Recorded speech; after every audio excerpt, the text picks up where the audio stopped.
दोस्तों आज हम एक्सप्लेन करेंगे फिल्म सिल्वर टन सीज, जो कि एक सच्ची घटना पर आधारित है। फिल्म की शुरुआत में हम 3 क्रांतिकारियों को देखते हैं जिनका नाम है केल्विन, एल्डो और एम्बाली। इन तीनों ने एक बैंक में डाका डाला है। केल्विन हवा में फायरिंग करने के बाद सभी को जमीन पर लेटने के लिए कहता है। वो कहता है कि यह डकैती नहीं है और अगर वे साथ मिलकर काम करेंगे तो सुरक्षित घर लौट सकेंगे। अब फिल्म एक दिन पीछे के फ्लैशबैक में जाती है, जहां हमें बताया जाता है कि इन तीनों क्रांतिकारियों का लक्ष्य पैसा कमाने से कहीं ज्यादा है। यह तीनों क्रांतिकारियों ने अपने ही देश की रंगभेदी सरकार के खिलाफ जंग छेड़ रखी है। गोरे लोगों ने उन्हें हिंसा का सहारा लेने के लिए मजबूर किया है।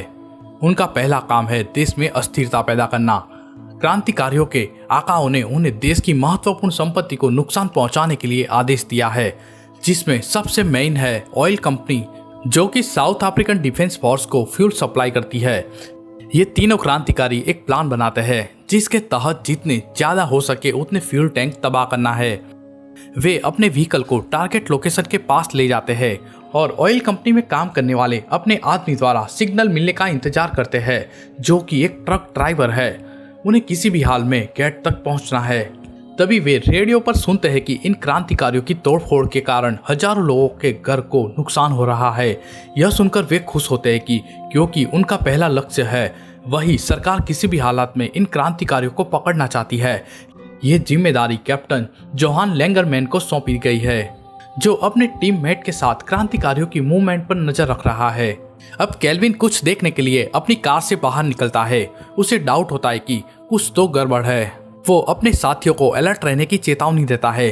तीनों वहां से निकलने की तैयारी कर रहे थे, तभी वहां पर फ्यूल टैंकर आता है। क्रांतिकारियों को लगता है कि यह उन्हीं का आदमी है, लेकिन केल्विन कहता है कि यह ड्राइवर उनका आदमी नहीं है। खतरा देखते हुए तीनों वहां से निकलते हैं। तभी पुलिसकर्मी उनकी कार पर गोलियां चलाते हैं और उनका पीछा करते हैं। शहर में दाखिल होते ही क्रांतिकारियों की कार को एक ट्रक के बीच में आने के कारण रुकना पड़ता है। मौका देखकर जोहान कार के टायर पर गोली चलाता है, जिसके कारण क्रांतिकारी एक पार्किंग में कार ले जाते हैं। तभी पीछे से पुलिस आकर उन पर फायरिंग करती है। वे गाड़ी को अंदर तक ले जाते हैं और एक दीवार से कार टकरा जाती है। इस एक्सीडेंट में ड्राइवर की मौत हो जाती है। कार से बाहर निकलकर केल्विन एक सिक्योरिटी गार्ड पर हमला करता है। पुलिस उनके पीछे है। वे तीनों भागते हैं, लेकिन केल्विन रुक जाता है क्योंकि उसने अपना इनहेलर खो दिया है और उन्हें सांस लेने में दिक्कत हो रही है। लेकिन उसका इनहेलर कैप्टन जोहान को रास्ते में मिल चुका है। एल्डो केल्विन की हेल्प के लिए जाता है। एम्बाली कवर फायर देती है। अब वे तीनों भागते हुए एक मॉल में जाते हैं। वही पुलिस भी उनके पीछे है। दोनों ओर से फायरिंग हो रही है, लेकिन इस बार क्रांतिकारियों के पास बाहर निकलने का कोई रास्ता नहीं है। सभी जगह पुलिस ने नाकाबंदी कर रखी है और एक हेलीकॉप्टर से उन पर निगरानी रखी जा रही है। तभी तीनों क्रांतिकारी एक बिल्डिंग का दरवाजा खुलता हुआ देखते हैं। वे अंदर भाग जाते हैं। उन्हें पता नहीं है कि यह एक बैंक है और वहां पर कई आम नागरिक है। यह देखकर कैप्टन जोहान कहता है कि हमारे सामने अब एक हॉस्टेज सिचुएशन है। केल्विन सभी को जमीन पर लेटने के लिए मजबूर करता है। वही बैंक मैनेजर मदद के लिए फोन करने की कोशिश करता है। तभी केल्विन उसे पकड़ लेता है। मैनेजर अपनी जान की भीख मांगता है, जिसके बाद केल्विन कहता है कि यह डकैती नहीं है। अगर सभी शांत और कोऑपरेट करेंगे तो वे सुरक्षित घर लौट सकेंगे। अब केल्विन बैंक के बाकी हिस्सों में चेक करने के लिए जाता है। तभी उसे लॉकर रूम में बैंक सुपरवाइजर क्रिस्टिन मिलती है, जो केल्विन से कहती है कि बाहर निकलने का एक ही रास्ता है जहां से तुम आए हो। एम्बाली जानना चाहती है कि उनका प्लान कैसे फेल हुआ। एल्डो का मानना है कि किसी ने उन्हें धोखा दिया है। वही केल्विन इस बात से परेशान है कि कैप्टन जोहान को उनके पूरे प्लान की जानकारी कैसे मिली, क्योंकि यह मिशन टॉप सीक्रेट था। अब कैप्टन जोहान लाउडस्पीकर से तीनों क्रांतिकारियों से बात करने की कोशिश करता है। जोहान कहता है कि बैंक को पुलिस ने हर तरफ से घेर रखा है और अब सरेंडर के सिवाय कोई ऑप्शन नहीं बचा है, लेकिन कोई जवाब नहीं मिलता। अब केल्विन और जोहान एक दूसरे से फोन पर बात करते हैं। केल्विन कहता है कि सरेंडर की बात तो भूल जाओ। अगर बैंक में बंदूकों को जिंदा देखना चाहते हो तो तुरंत एक हेलीकॉप्टर का इंतजाम करो और पायलट के पास कोई हथियार होना नहीं चाहिए। साथ ही केल्विन कहता है कि हॉस्टेजेस में से एक अमेरिकन नागरिक भी है, जिसे वे अपने साथ ले जाएंगे। कुछ देर बाद बैंक के बाहर एक हेलीकॉप्टर आता है। अब केल्विन बंदूकों से माफी मांगता है और एक अश्वेत अमेरिकन के पास जाकर बताता है कि वो उनके साथ आएगा। वो अमेरिकन कहता है कि उसे यहीं रहने दो, वो अश्वेत है।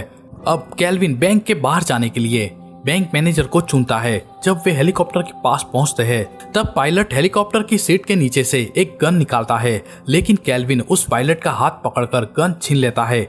उसे हेलीकॉप्टर से नीचे उतारकर वे सभी वापस बैंक के अंदर चले जाते हैं। वे पायलट की तलाशी लेते हैं। तब पता चलता है कि पायलट को खुफिया कैमरा लगाकर भेजा गया है। अब एम्बाली पायलट से पूछताछ करती है, लेकिन पायलट कहता है कि वो कुछ भी नहीं जानता। अब बैंक के बाहर ब्रिगेडियर हांस अपने सैनिकों के साथ आता है। ब्रिगेडियर जोहान को कहता है कि प्रधानमंत्री उससे हॉस्टेजेस सिचुएशन के बारे में बात करना चाहते हैं। जाने से पहले ब्रिगेडियर जोहान को बैंक कर्मचारियों की एक लिस्ट देता है और कहता है कि क्रिस्टीन जस्टिस मिनिस्टर की बेटी है। बैंक के बाहर ब्रिगेडियर को देख कैल्विन को लगता है कि वो जिंदा नहीं बच पाएंगे, इसलिए वो कहता है कि हमें इस सिचुएशन को एक आंदोलन में तब्दील करना होगा। जिसके बाद कैल्विन जोहान से बात करता है और डिमांड करता है कि जेल में बंद रंगभेद विरोधी नेता नेल्सन मंडेला को रिहा किया जाए, मंडेला पर लगे सभी आरोपों को हटा दिया जाए, और यह भी कहता है कि नेल्सन मंडेला को रिहा होते ही वो और उसके साथी सरेंडर कर देंगे। कुछ वक्त बाद जोहान कैल्विन को फोन करता है, लेकिन उनकी डिमांड अभी भी पूरी नहीं हुई है। जोहान कहता है कि उनकी मांगे पूरी होने में कुछ वक्त लगेगा। यह सुनकर कैल्विन उस अश्वेत अमेरिकन को अपने साथ बाहर लेकर आता है। साथ में पैसे से भरी हुई एक ट्रॉली है। ब्रिगेडियर जोहान को कहता है कि उसे अभी मार देना चाहिए, लेकिन जोहान कहता है कि ट्रॉली लेकर आने वाला हॉस्टेजेस है। अब कैल्विन उस अमेरिकन को पैसों से भरी ट्रॉली में आग लगाने के लिए कहता है। पैसा जलाने के बाद कैल्विन मीडिया के पास आता है और नारे लगाता है कि नेल्सन मंडेला को रिहा करो। तभी एक स्नाइपर कैल्विन पर गोली चलाने का ऑर्डर मांगता है, लेकिन जोहान कोई जवाब नहीं देता। वो अभी भी कैल्विन के साथ नेगोशिएट करने की कोशिश कर रहा है। कैल्विन बैंक के अंदर चला जाता है, लेकिन नेल्सन मंडेला को जेल से मुक्त कराने की उनकी मांग ने बैंक के बाहर एक आंदोलन खड़ा कर दिया है। क्रिस्टीन और एक महिला कैल्विन से कहती है कि नेल्सन मंडेला को सरकार एक आतंकवादी मानती है, उन्हें कभी रिहा नहीं करेंगी, लेकिन कैल्विन को कोई फर्क नहीं पड़ता। अब एल्डो उस पायलट को बाथरूम में ले जाता है जिसका खून बह रहा है। बाथरूम में पायलट एल्डो से कहता है कि जैसे ही बंदूकों को रिहा किया जाए उस लिस्ट में उसका नाम सबसे पहले होना चाहिए, नहीं तो वो कैल्विन को बता देगा कि एल्डो ही गद्दार है। दोस्तों, यहाँ पता चलता है कि एल्डो ने ऑयल कंपनी को उड़ाने का प्लान लीक किया था। यह सुनते ही एल्डो पायलट को चाकू मार के उसकी हत्या कर देता है। फिर वो जानबूझकर अपने सिर पर चोट पहुंचाता है ताकि ऐसा लगे कि पायलट ने उस पर हमला किया था। अब कैल्विन बंदूकों के लिए पानी और खाने की व्यवस्था करने के लिए कहता है। बदले में जोहान चाहता है कि 2 बंदूकों को रिहा किया जाए, जिसमें एक क्रिस्टीन हो, लेकिन क्रिस्टीन बाहर जाने से मना कर देती है। इसलिए 2 अन्य बंदूकों को रिहा किया जाता है। कुछ वक्त बाद बैंक मैनेजर के हाथ में बंदूक आ जाती है और वो एल्डो को गन पॉइंट पर ले लेता है। वहां गोली चलती है और एम्बाली इंजर्ड होती है। वही कैल्विन बैंक मैनेजर को कंट्रोल करने में सफल रहता है। कुछ देर बाद कैल्विन पैसों से भरी एक और ट्रॉली जलाता है। तभी वहां पर जोहान आता है और उसे प्रधानमंत्री द्वारा साइन किए गए लेटर को दिखाता है, जिसमें नेल्सन मंडेला को रिहा करने का ऑर्डर है। लेकिन वो ऑर्डर का लेटर नहीं, मंडेला को वास्तव में आजाद देखना चाहता है। जोहान कहता है कि उसे बैंक के अंदर जाकर बंदूकों की स्थिति देखनी है और सभी बंदूक सही सलामत होने की पुष्टि करने के बाद नेल्सन मंडेला को रिहा कर दिया जाएगा। कैल्विन कैप्टन जोहान को अंदर आने देता है। वो सीधा जाके क्रिस्टीन से मिलता है, लेकिन क्रिस्टीन उसे इग्नोर करती है। कुछ देर बाद कैल्विन जोहान को बाहर जाने के लिए कहता है। बाहर जाते वक्त जोहान को याद आता है कि पायलट यहाँ पर नहीं है। कैल्विन कहता है कि बिना कोई सवाल पूछे यहाँ से चले जाओ। जब जोहान जा रहा होता है तब एम्बाली उसे रोकती है, क्योंकि जोहान के पास गन है। फिर तीनों क्रांतिकारी उस पर गन तान देते हैं। कुछ देर बाद एम्बाला उसे पूछती है कि तुम्हारा नाम कैप्टन जोहान है। तभी एल्विन एम्बाला से पूछता है कि मैंने किसी को इसका नाम नहीं बताया, तो तुम्हें कैसे पता चला। एम्बाला कहती है कि मुझे नहीं, एल्डो को पता था। उसने सबसे पहले जोहान का नाम लिया था, जिससे साबित हो जाता है कि एल्डो गद्दार है। एल्डो कहता है कि उसकी बेटी उन पुलिस वालों के पास है। वो सॉरी कहता है, लेकिन तभी एम्बाला उससे गोली मार देती है। वही ब्रिगेडियर हांस को प्राइम मिनिस्टर द्वारा बैंक के अंदर जाने की परमिशन मिल जाती है, लेकिन जोहान बातचीत से मामला हल करना चाहता है। तभी क्रिस्टीन केल्विन के साथ बाहर आती है और जोहान से बात करती है। वो अपने पिता को मैसेज देने के लिए मीडिया से बात करती है। क्रिस्टीन दावा करती है कि बंधक बनाने वाले अपराधी नहीं है, बल्कि आज़ादी के लिए संघर्ष कर रहे हैं। तभी एक स्नाइपर केल्विन पर गोली चलाता है, लेकिन वो गोली क्रिस्टीन को लगती है। उसे तुरंत बैंक के अंदर ले जाया जाता है और क्रांतिकारी उसका इलाज करके उसे मौत से बचाते हैं। कुछ देर बाद जोहान केल्विन को बताता है कि ब्रिगेडियर हांस ने उनसे निपटने के लिए एक स्वाट टीम भेजी है, इसलिए अब मिशन उसके हाथ में नहीं है। लेकिन केल्विन बाकी बंदूकों से कहता है कि यह प्राइम मिनिस्टर का फोन था और नेल्सन मंडेला को रिहा किया जा रहा है। वो बंदूकों को कहता है कि अब वे लोग जा सकते हैं और सभी को वहां से रिहा कर दिया जाता है। एम्बाली और केल्विन अब बैंक के अंदर इंतजार करते हैं। उन्हें नहीं मालूम है कि आगे क्या होगा।